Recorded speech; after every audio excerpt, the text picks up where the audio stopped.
You will see in certain areas that in the rural areas, for example, your weekend is always almost zero. But you've got a very high Monday and a very high Friday. And that's also how that community is using retailers. Now, if you move to a town, it can be Carolina. I just did a project in Little Carolina. Then you will see your weekend is high because that's more how your farming community is traditionally. They like the weekend, but a very low Monday. Monday is low. So we see some of those kind of things. Then the other thing is, if you look at like Paul's restaurant and so forth. Now I'm going to become more really culture specific. We see it where, and it's actually a nice thing to see that, especially in the black community, they like to park their new cars there.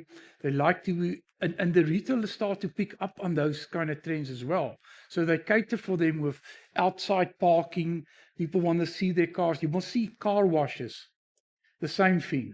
That have become like a big thing as well. So that's how they embrace culture in that way. It's a minefield. I think I'm getting more confused. There's just so much information that one can gather to see if a place is going to be successful or not. Yeah. Understanding your customer. Sorry, All Anne. about it. Understanding your customer. Yeah. And brands know that. Brands know what works and what doesn't work. Oh, It's yeah. trying to force yourself into a market that's not your market. So that as nice as the neighborhood is, and it is very aspirational, and you feel fancy when you go there, but maybe your brand speaks to a different customer, or you catch your customer on a different journey.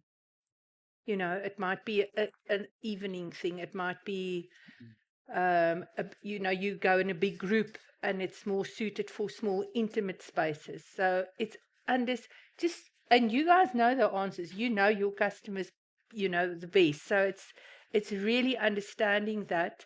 And I think the old saying of success is never final. So don't underestimate your customer. You've got to introduce new things, make it nice. To Stephen's point of providing seating in you know, it's that little extra thing that customers would make you go to you instead of your competition.